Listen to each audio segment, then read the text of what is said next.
इच्छा, आशा, अपेक्षा, आकांक्षा, यही सब मानव समाज के चालक होते हैं। नहीं, यदि कोई आपसे पूछे कि आप कौन, तो आपका उत्तर क्या होगा? विचार कीजिए।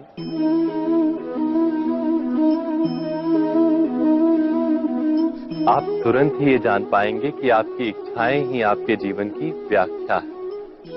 कुछ पाने से मिली सफलता, कुछ ना पाने से मिली निष्फलता ही आपका परिचय। अधिकतर लोग ऐसे जीते हैं कि स्वयं भीतर से मरते रहते हैं, किंतु अपनी इच्छाओं को नहीं मार पाते। इच्छाएं उन्हें दौड़ाती हैं जिस प्रकार मृग तृष्णा मृग को दौड़ाती। परंतु इन्हीं इच्छाओं के गर्भ में ही ज्ञान का प्रकाश भी। कैसे? जब इच्छाएं अपूर्ण रहती और टूटती, तब वहीं से ज्ञान की किरण प्रवेश करती है मनुष्य के हृदय। ना, ये कथा नहीं है केवल इच्छाओं के संघर्ष की, नहीं है केवल महत्वाकांक्षाओं से जन्म लेने वाले भयावह रक्तपात।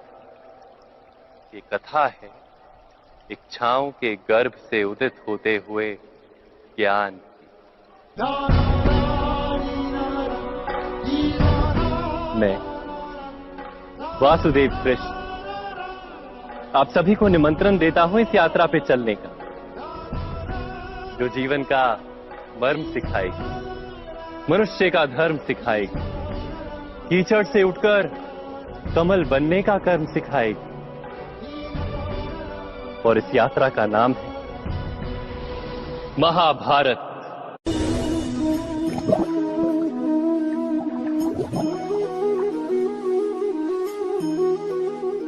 इस संसार में आने वाला प्रत्येक बालक संपूर्णतः संस्कार रहित होता है। उसके अंतर पर ना किसी अच्छे संस्कार के चिन्ह अंकित होते हैं, ना ही बुरे संस्कार के। अर्थात जन्म से बालक में ना कोई गुण होता है और ना ही कोई दोष। तो ये दोष अथवा गुण किस प्रकार प्राप्त होते हैं? क्या हमने कभी विचार किया है? जो बात माता पिता के मुख से निरंतर सुनी जाती है, वही बात उनकी संतानों के हृदय का संस्कार बनती है। जैसे किसी गांव में नदी तट तक एक पगडंडी बन जाती है केवल उस मार्ग पर बार बार चलने के कारण।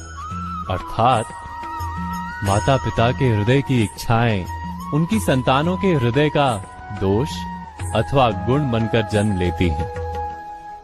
क्या ये सत्य नहीं?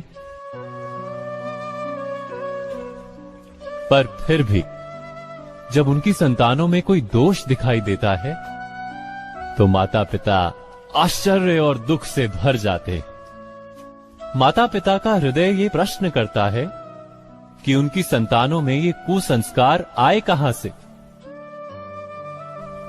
सत्य तो यही है कि माता पिता अपनी संतानों को अनजाने में ही कुसंस्कार के बीज दे देते हैं, जो उनके संतानों की हृदय भूमि पर कुसंस्कार का वृक्ष बनकर उगता है। अर्थात अपनी संतानों को सुसंस्कारी और धर्ममय बनाने की आशा रखने वाले प्रत्येक माता पिता को प्रथम अपने हृदय की इच्छाओं पर अंकुश रखना क्या अनिवार्य नहीं?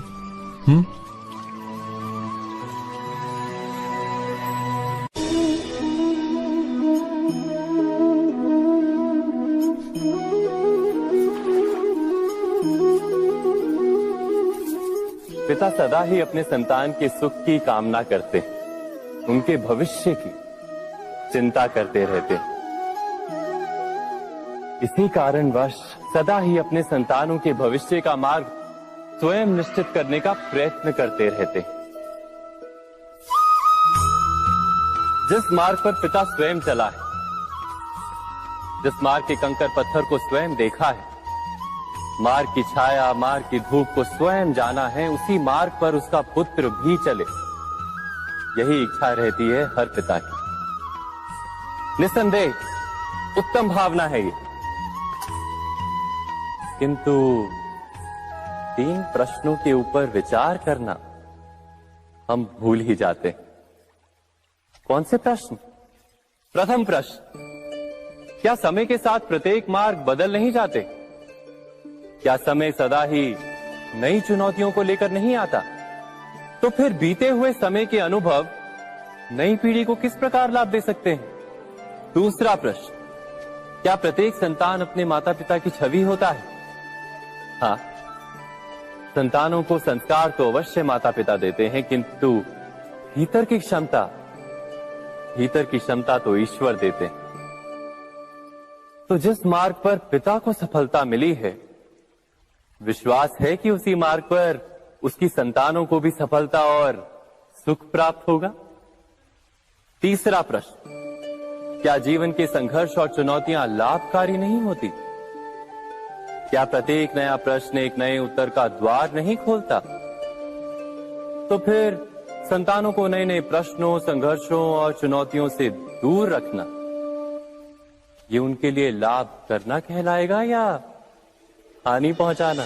अर्थात जिस प्रकार संतान के भविष्य का निर्माण करने के बदले उसके चरित्र का निर्माण करना श्रेष्ठ है, वैसे ही संतानों के जीवन का मार्ग निश्चित करने के बदले उन्हें नए संघर्षों के साथ जूझने के लिए मनोबल व ज्ञान देना अधिक लाभदायक नहीं होगा? स्वयं विचार कीजिए।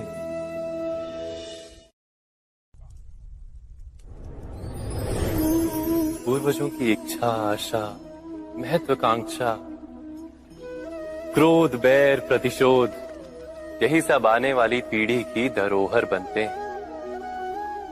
माता पिता अपनी संतानों को देना तो चाहते हैं समस्त विश्व का सुख, पर देते हैं अपनी पीड़ाओं की संपत्ति। देना चाहते हैं अमृत, पर साथ ही साथ विष का घड़ा भी भर देते हैं। आप विचार कीजिए, आपने अपनी संतानों को क्या दिया आज तक? अवश्य प्रेम, ज्ञान, संपत्ति आदि दिए, पर क्या साथ ही साथ उनके मन को मैल से भर देने वाले पूर्व ग्रह नहीं दिए? अच्छे बुरे की पूर्व निर्धारित व्याख्याएं नहीं दी? व्यक्ति का व्यक्ति के साथ, समाजों का समाजों के साथ, राष्ट्र का राष्ट्र के साथ संघर्ष क्या इन्हीं पूर्व ग्रहों से निर्मित नहीं होते?